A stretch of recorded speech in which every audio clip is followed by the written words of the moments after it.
My name is Arifa, and this is my family. Every time I leave, there's an atmosphere of tension at home. Well, Grandpa never seems to mind. No, it's my mother and father. They're always scared when I leave for the desert. They never really understand why I need to go. If only I could take them with me, just once. Then I'm sure they'd understand.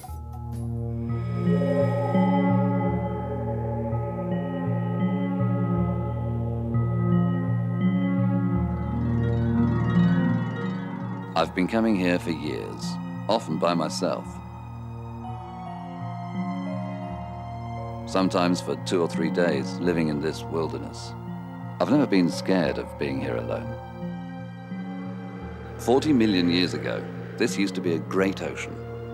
Now it's a huge desert, where ancient cliffs eroded by wind and water overlook the Valley of the Whales. For me, it's a breathtaking experience. It's like a magical journey through time, towards a far distant past, when life itself evolved. A time when many mammals and other creatures lived in water, and humans were still millions of years from being conceived. Just below the sands lie the secrets of the distant past. Huge fossils of whales and other marine creatures are scattered on the ancient sea floor.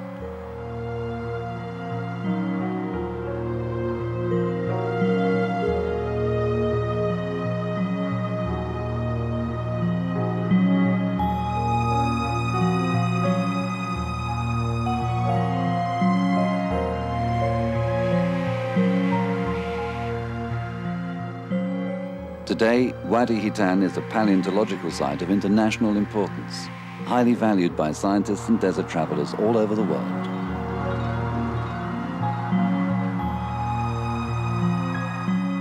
This is the gateway to the Western Desert, a part of the Great Sahara ecosystem stretching across North Africa from the Red Sea coast of Egypt to the Atlantic coast of Mauritania.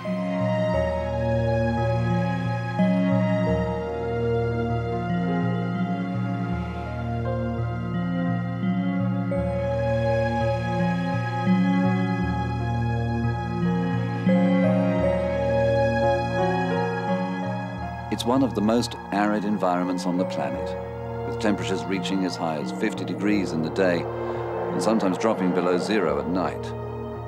It hardly ever rains, and when it does, it's almost impossible to know when and where those few drops will fall.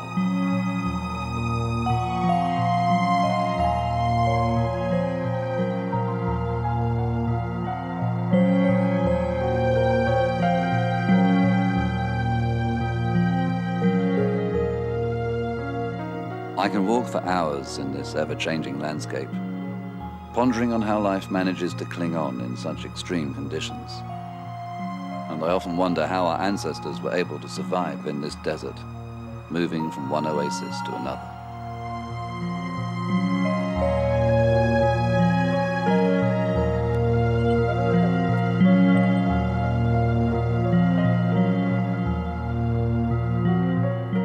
Until the recent past, Bedouin camel caravans provided a crucial link for trade between the Nile Valley, Fayoum, Bahariya, and the other more distant oases of the Western Desert.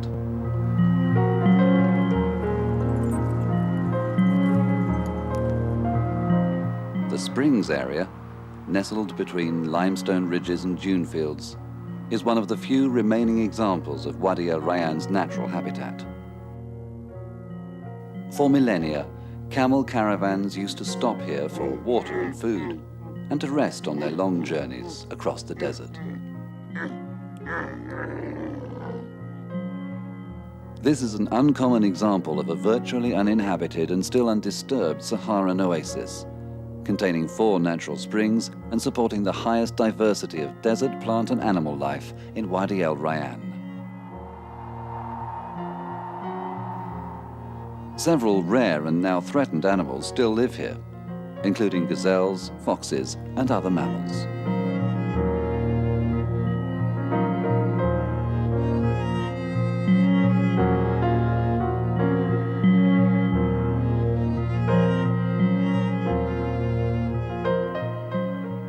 the bottom of the food chain are tiny creatures like this beetle, which plays out its important role by transforming simple organic matter into protein, which larger predators like lizards and other reptiles rely on for their survival in this fragile and uniquely vulnerable environment.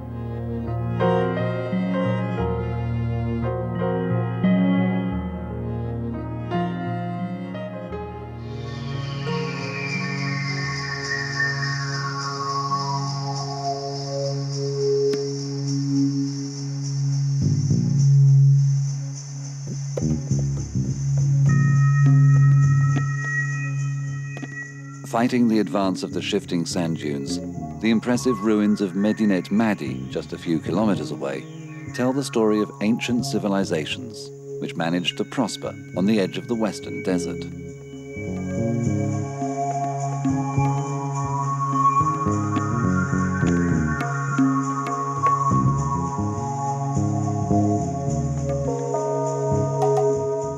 The city was founded about 3,800 years ago, during the reign of Amenemhetis III from the 12th dynasty, and remained a flourishing center throughout the Greek-Roman period. It is said that Alexander the Great himself visited this city during his famous desert voyage on his return from the Siwa oasis.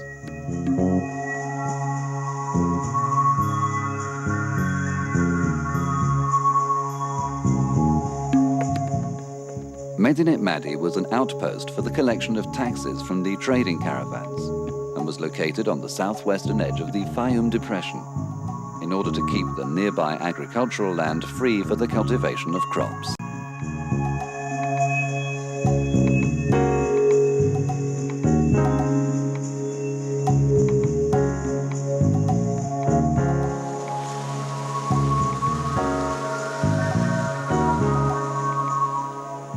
To anyone coming from the desert, the sight of the Fayoum oasis with its abundance of water seems miraculous. During the times of the pharaohs, the Yusuf Canal was a natural branch of the Nile, inundating the oasis whenever the yearly floods were high enough. The present irrigation system was initiated by Mohamed Ali in the 19th century through the construction of an extensive network of canals which greatly increased the land available for agriculture.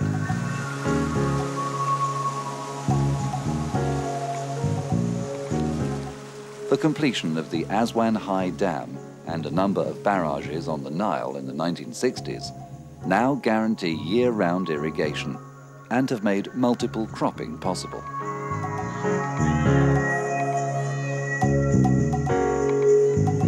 Today, traditional and modern irrigation systems coexist, maintaining the Fayoum as one of the most fertile agricultural lands in Egypt.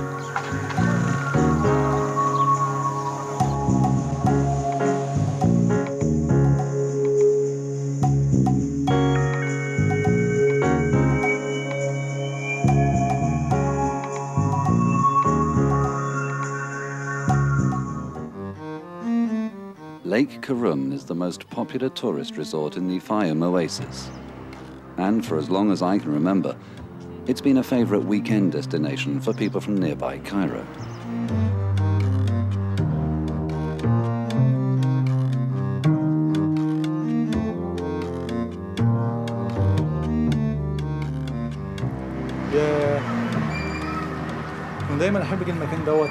As a young boy, I used to come here often with my family.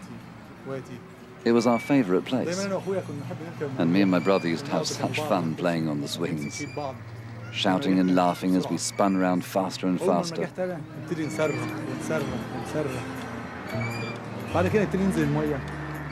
Then we'd cool off and go swimming in that lake over there, or play with the sand on the shore, only to see everything being washed away by the waves.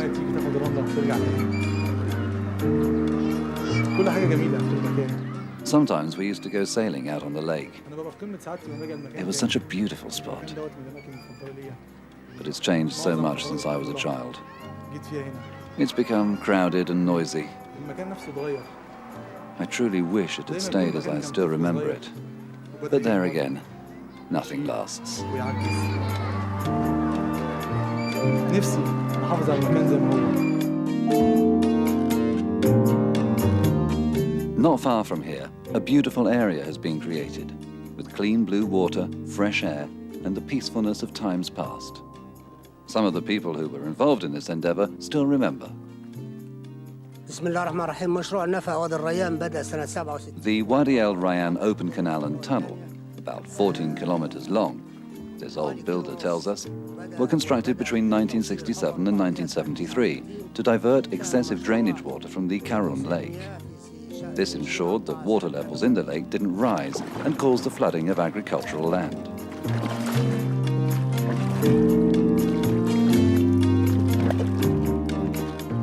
And so, through the use of modern technology and the efforts of countless workers, water from the Fayoum oasis was channeled into a depression in the desert, creating the Wadi el Rayan lakes.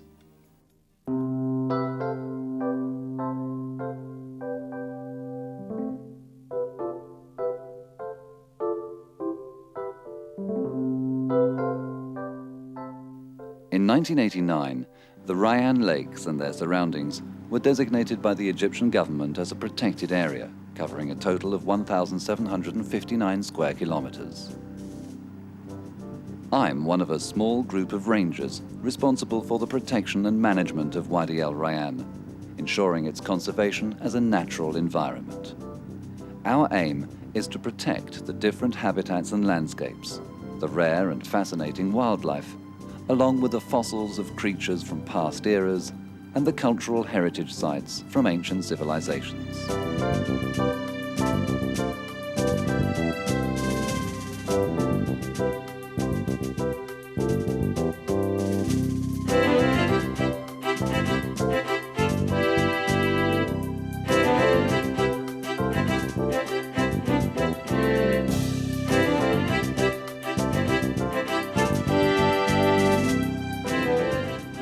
Along the shorelines of the lakes, extensive reed beds are formed, creating vital breeding grounds for fish and water birds.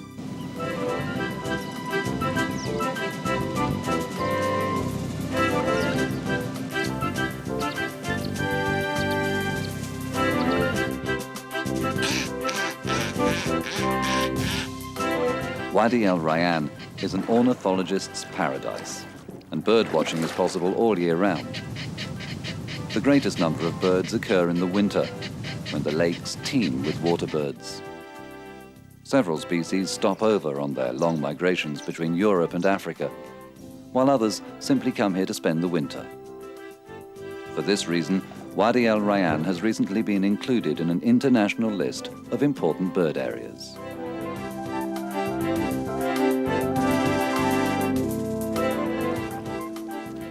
One of my jobs here is to monitor the bird populations and record any changes in the number and breeding conditions of the most important and rare species. This allows us to discover any potential disturbance to the bird's habitat and take any necessary action for their protection.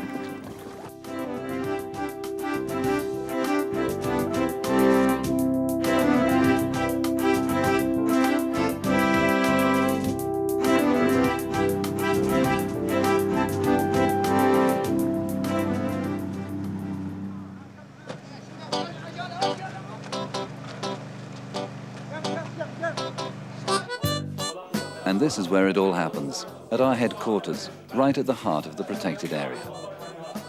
10 years ago, Wadi el Rayan was a remote desert region inhabited by few people.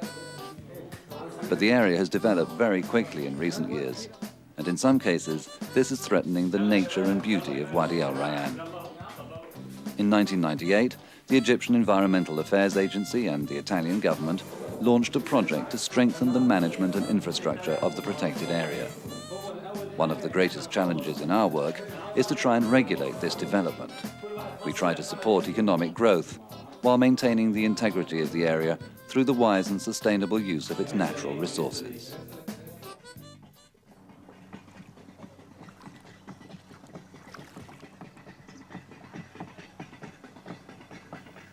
Traditional fishing is a vital source of income for local communities, but this may be endangered by rising human and economic pressure on the protected area. About 2,000 families rely on the Rayan Lakes for their livelihood, so it's important that fisheries are carefully monitored and regulated to prevent the depletion of fish stocks. Only appropriate nets should be used, and the timing of the fishing seasons should be respected, so as to allow enough time for the fish and water birds to reproduce. The wise use of the lake's resources will ensure that local fisheries remain a flourishing economic sector in the future.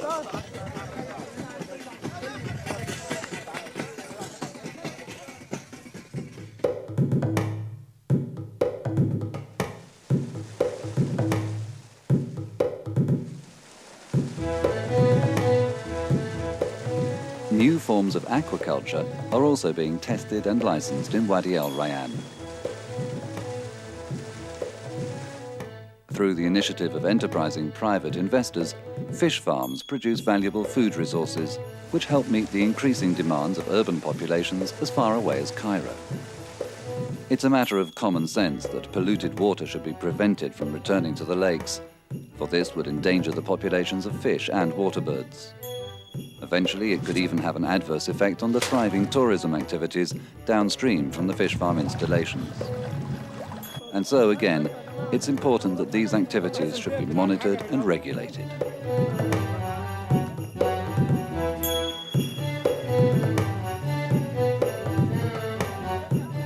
Oil exploration and extraction activities generally have a milder impact than many people tend to assume. Oil is pumped out of the ground, shipped to the refineries, and eventually finds its way to our cars, houses, and factories. In Wadi el Rayan, the most serious risk is the possibility of accident through oil leaks, spillage, and fire. So, in collaboration with the oil companies and other specialized agencies, our job is to carefully ensure that all necessary precautions are taken and emergency plans are adopted to prevent such dangerous accidents from ever happening.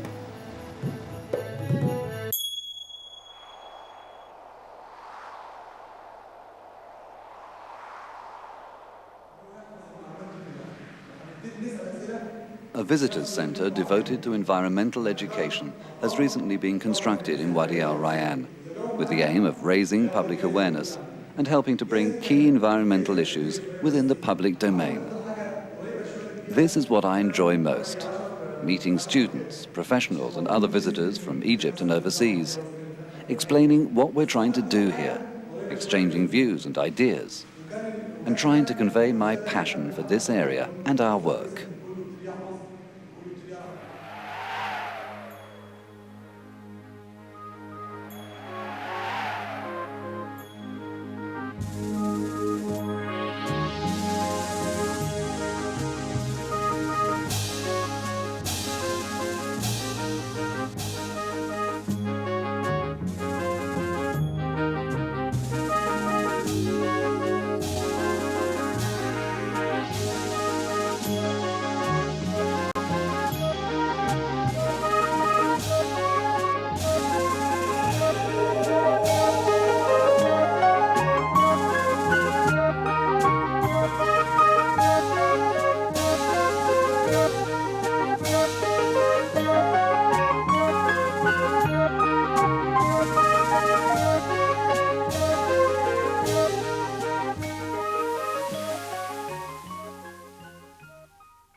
This is the Wadi el Rayan most people know today, a place of recreation and well-being. Some 150,000 visitors come to the protected area each year, the vast majority being Egyptians. And future demand for Wadi el Rayan as a recreational destination is likely to increase. Greater Cairo, with its estimated population of 16 million, is one of the world's largest cities and is less than 100 kilometers away.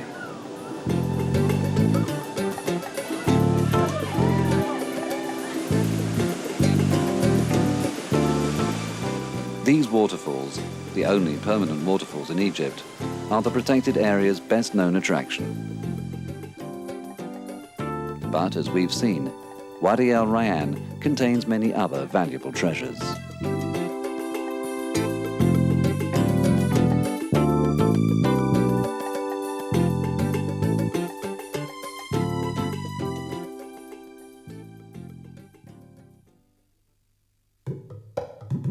With the involvement and help of us all, Wadi el Rayan will continue to fulfill its multiple vocations by contributing to the livelihood of local communities and to economic development,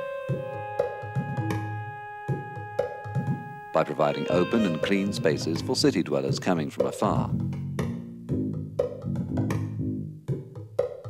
as an area for testing innovative conservation techniques and training future rangers and managers,